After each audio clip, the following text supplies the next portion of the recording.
तो निमेश Thakur research analyst आज के शो के लिए जुड़ भी गए हैं। निमेश, स्वागत है आपका कॉर्पोरेट कनेक्शन में। तो मिड मार्केट हाइलाइट्स बताई हैं शरद ने, लेकिन अब ये बताएं कमजोरी का ये आलम पूरे हफ्ते में कितना गहरा सकता है। काफ़ी कुछ तो हम देख रहे हैं जियोपॉलिटिकल टेंशन के चलते बाजार में दबाव, लेकिन अब सवाल ये है लोअर लेवल्स आप कहाँ कहाँ देख रहे हैं। बैंक निफ्टी से अगर मैं शुरुआत करूँ।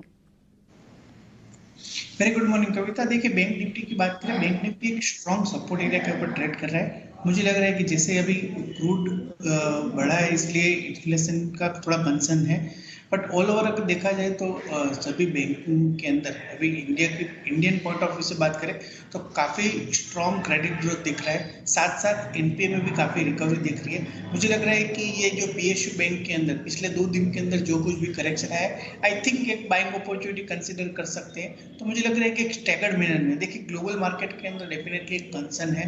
और ये वॉर की सिचुएशन जब भी आती है तो अनसर्टेनिटी रहती है कि कितना लंबा चलेगा ये वॉर, ये कहना डिफिकल्ट रहता है। बट मुझे लग रहा है कि जो लॉन्ग टर्म इन्वेस्टर है उसके लिए मेरा मानना है कि पीएसयू बैंक्स के अंदर धीरे धीरे एक्यूमुलेट करना स्टार्ट कर देना चाहिए। डाउनसाइड बहुत ज़्यादा बैंक निफ्टी में बड़ा करेक्शन आ जाए, ऐसी उम्मीद फिलहाल ये 2 दिन की जो कुछ भी न्यूज़ फ्लो आई है ग्लोबल मार्केट से, उससे नहीं लग रही है।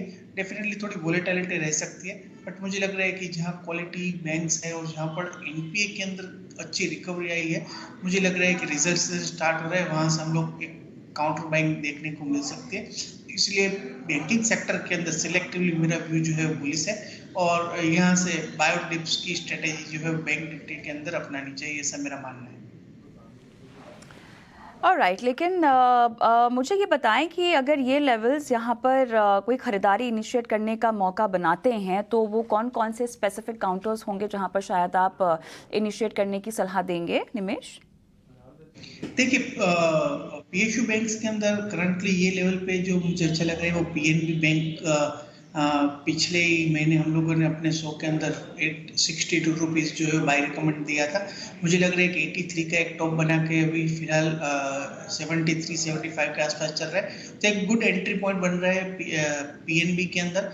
Second thing, Canara bank around 350-360 जो है वो एक अच्छा पॉइंट बन रहा है केनरा बैंक के अंदर फॉर द टारगेट ऑफ 440-450। तो मुझे लग रहा है कि ये 2 बैंक जो है वो पीएसयू बैंक्स के अंदर अच्छा लग रहा है। अगर आपको डिफेंसिव अप्रोच चाहिए और ज़्यादा वोलेटिलिटी पोर्टफोलियो में नहीं चाहिए, तो मुझे लग रहा है कि ये लेवल से 1520 के लेवल से एचडीएफसी भी काफ़ी स्ट्रॉन्ग दिख रहा है।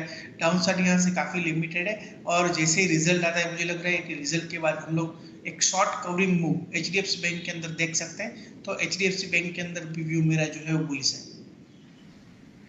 ऑलराइट, तो ये काउंटर्स जहाँ पर आपको लगता है कि खरीदारी इन लेवल्स के लिए इनिशिएट की जा सकती है।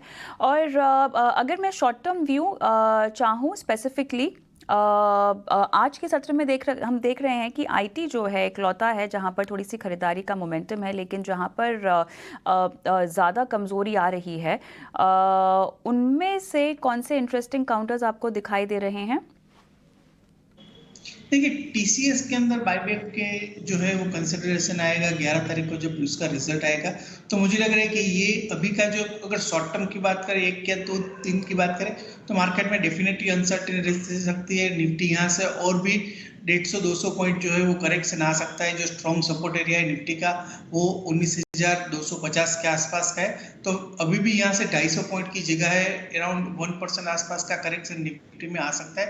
तो मुझे लग रहा है कि वोलेटिलिटी अगले 1-2 दिन वीक में जो है वो रहेगी ये वीक के अंदर। और आईटी स्पेस में जाना चाहे तो मुझे लग रहा है कि टीसीएस जो है वो जब तक रिजल्ट नहीं आता या बायबैक का कंसिडरेशन नहीं होता, तब तक टीसीएस के अंदर एटलीस्ट हम लोग डाउन साइड जो है वो लिमिटेड देख रहे हैं। तो मुझे लग रहा है कि for a safer bet TCS जो है वो मेरी प्रीफर पिक रहेगी। के और हम रुक करते हैं और सोम पर उनका क्या कहना है, मैनेजमेंट की बात सुनकर उन्हें क्या लगता है। बताएं निमेश, क्या सलाह आपकी? देखिए, स्टॉक ने पिछले 2 साल में बेहतरीन रिटर्न दिया है। ऑलमोस्ट 35 से एक रैली स्टार्ट हुई थी और अभी 360 हम लोग जो है स्टॉक को देख रहे हैं। एक 10 टाइम्स मल्टीपल रिटर्न जो है वो काफ़ी कम समय में आ गया है। मुझे लग रहा है कि फ्रेश बाइंग के लिए थोड़ा वेट करना चाहिए। स्टॉक यहाँ से अगर अगला फेज रहेगा वो कंसोलिडेशन का रहेगा। और जैसे ही अगर आप बात करें रिलेटिव वैल्यूएशन की, तो स्टॉक अभी सस्ता नहीं है। With compare to piers.